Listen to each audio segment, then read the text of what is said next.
Perkenalkan, nama saya Muhammad Soim dari Prodi Pendidikan Bahasa dan Sastra Indonesia, Rombel 4 dari kelompok 10. Perkenalkan, nama saya Agus Nirmacayani, saya dari Prodi Pendidikan Bahasa dan Sastra Indonesia, saya dari kelas 4 dan saya dari kelompok 10. Perkenalkan, nama saya Intan Fianika Aprilia dari Prodi Pendidikan Bahasa dan Sastra Indonesia, Rombel 4, kelompok 10. Perkenalkan, nama saya Putri Naura Nazifa Hashim dari Prodi Pendidikan Bahasa dan Sastra Indonesia, Rombel 4, kelompok 10. Gugus dan deret konsonan. Pengertian gugus konsonan. Gugus konsonan adalah deret dua konsonan atau lebih yang tergolong dalam satu suku kata yang sama. Bunyi PR pada kata praktik adalah gugus konsonan, tetapi KT pada kata yang sama itu bukanlah gugus konsonan. Pemisahan bunyi pada kata itu adalah praktik. Lauder 1996-150 mengatakan bahwa gugus konsonan adalah dua atau tiga konsonan berdampingan yang terdapat dalam satu suku kata.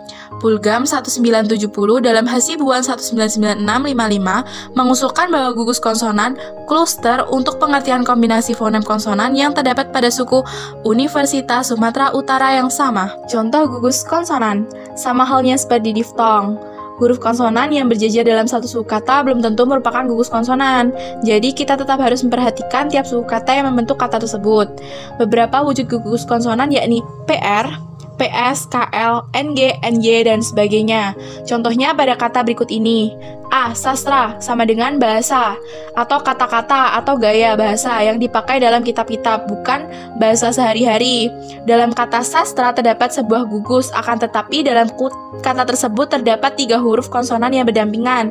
Kira-kira gugus konsonan yang benar berbentuk ST atau TR? Jawabannya adalah TR.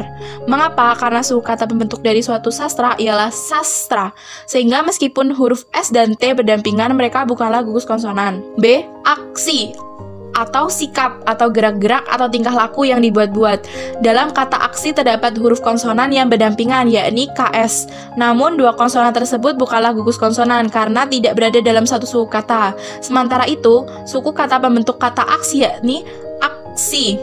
C. Marga atau kelompok kekerabatan yang eksogam dan unilinear baik secara matrilineal maupun patrilineal. Pasti sudah jelas ya jika konsonan yang berdampingan yakni RG bukanlah sebuah gugus konsonan karena kata marga dibentuk dari suku kata yakni marga. Pengertian deret konsonan.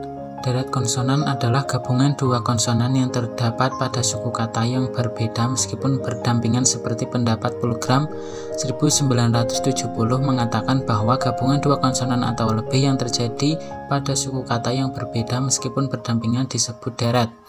Pendapat ini juga dikemukakan oleh Alwi dan kawan-kawan 1998 mengatakan bahwa deret adalah gabungan dua konsonan atau lebih yang terjadi pada suku kata yang berbeda meskipun berdampingan. Lauder tahun 1996 juga menyatakan deret konsonan adalah konsonan-konsonan yang berada dalam suku kata yang berbeda. Contoh deret konsonan. 1. Deret konsonan RB pada kata korban, serbu, terbang, dan kerbau. 2. MB seperti kata lambat, sambut, dan tembus. Yang ketiga ada KS seperti kata taksir, paksa, dan siksa. Perbedaan gugus konsonan dan deret konsonan. Deret konsonan persoalan penggabungan dua atau lebih fonem konsonan berada pada suku yang berbeda dalam satu kata dasar. Sedangkan kalau gugus kluster konsonan persoalan pergabungan dua atau lebih fonem konsonan berada dalam satu kata. Asimilasi dan desimilasi. Pengertian dari asimilasi. Asimilasi dalam pengertian biasa berarti penyamaan. Dalam ilmu bahasa, asimilasi berarti proses di mana dua bunyi yang tidak sama disamakan atau dijadikan hampir bersamaan. Asimilasi dapat dibagi berdasarkan beberapa segi, yaitu berdasarkan tempat dari fonem yang diasimilasikan dan berdasarkan sifat asimilasi itu sendiri. A. Berdasarkan tempat dari fonem yang diasimilasikan, kita dapat membagi asimilasi atas. Yang pertama, asimilasi progresif. Bila bunyi yang diasimilasikan terletak sesudah bunyi yang mengasimilasikan. Contoh dalam bahasa Indonesia sejauh ini belum dapat kami temukan, tetapi untuk memperjelas proses ini dapat diambil dari suatu contoh asing. Latin kuno, Kolnis, Latin. Kolnis dalam contoh di atas, fonem N diasimilasikan dengan fonem L yang mendahulunya. 2. Asimilasi regresif. Bila bunyi diasimilasikan mendahului bunyi yang mengasimilasikan. Misal, al-salam Arab, as-salam, as-salam in plus perfect, imperfect. Imperfect at simulation, asimulasi, asimulasi, immoral, immoral, immoral, dan lain-lain. B. Berdasarkan sifat asimilasi itu sendiri dapat kita bedakan asimilasi atas.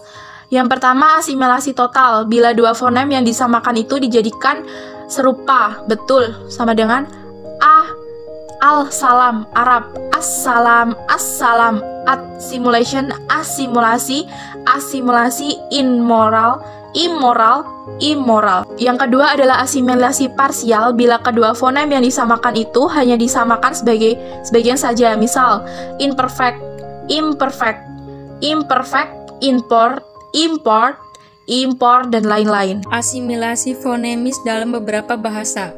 Asimilasi fonemis dalam beberapa bahasa terjadi tidak sebagai jenis asimilasi fonemis tergantung dari struktur bahasa masing-masing. Sedangkan asimilasi fonetis sangat umum dalam bahasa di dunia, tetapi dengan kaidah khas untuk masing-masing bahasa. Namun, asimilasi fonemis sangat berbeda antara bahasa-bahasa. Umpamanya, asimilasi resiprokal seperti dalam bahasa Batak Toba agak jarang kita jumpai. Asimilasi progresif dan regresif pun sangat biasa dalam bahasa Belanda, sedangkan dalam bahasa Jerman asimilasi progresif sangat umum, tetapi asimilasi regresif hampir tidak ada.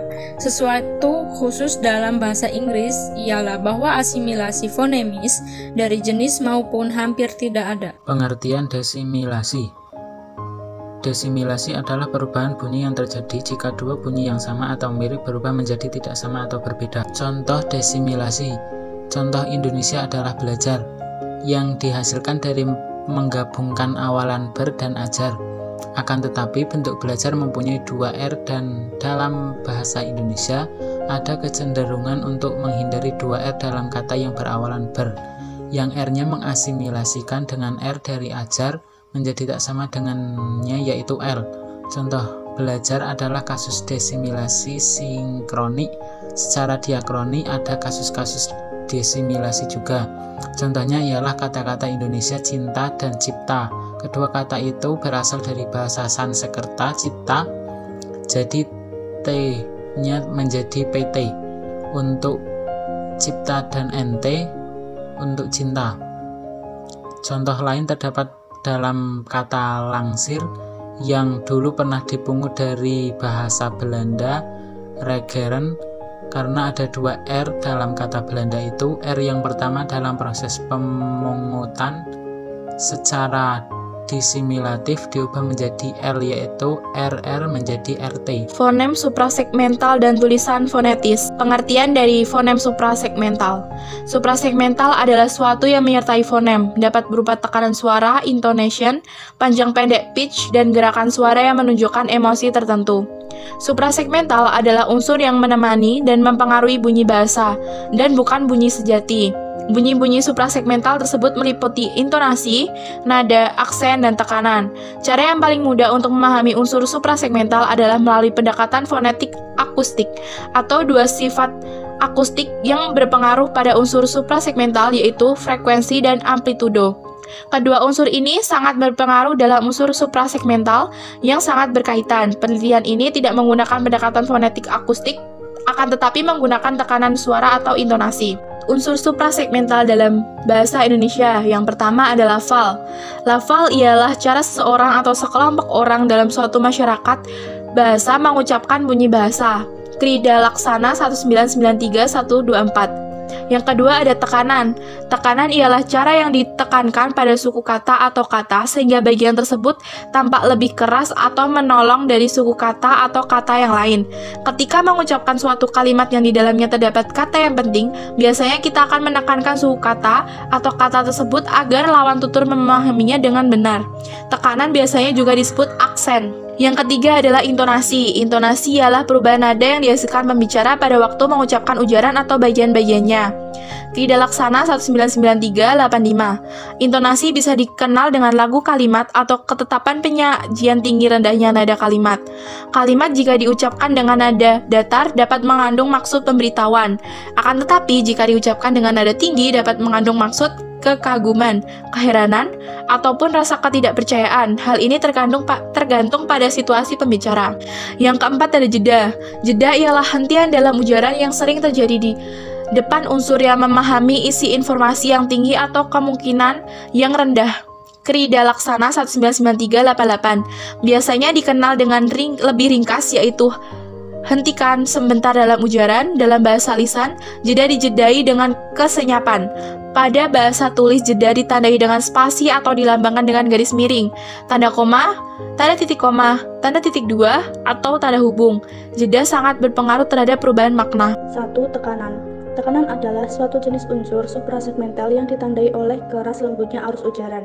Arus ujaran yang lebih keras atau yang lebih lembut ditentukan oleh amplitudo getaran yang dihasilkan oleh tenaga yang lebih kuat atau lebih lemah. Tekanan yang bersifat fonemis yaitu tekanan keras pada suatu bagian atau segmen.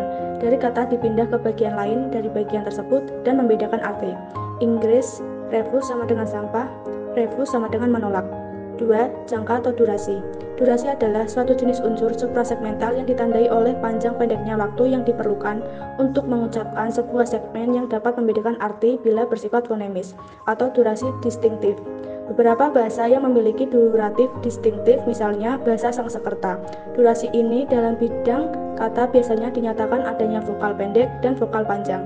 Dalam bahasa itu, Sangsekerta adalah bara yang mengandung bara muatan. 3. Nada atau pitch. Nada adalah suatu jenis unsur suprasegmental yang ditandai tinggi rendahnya arus ujaran. Tinggi rendah ini terjadi karena frekuensi getaran yang berbeda antar segmen. Bila seseorang sedang sedih, ia berbicara dengan nada rendah atau sebaliknya. Suatu perintah atau pertanyaan selalu disertai dengan nada yang khas. Nada dalam bahasa Indonesia tidak bersifat distinktif, hanya menciptakan perbedaan suasana. Tulisan fonetis.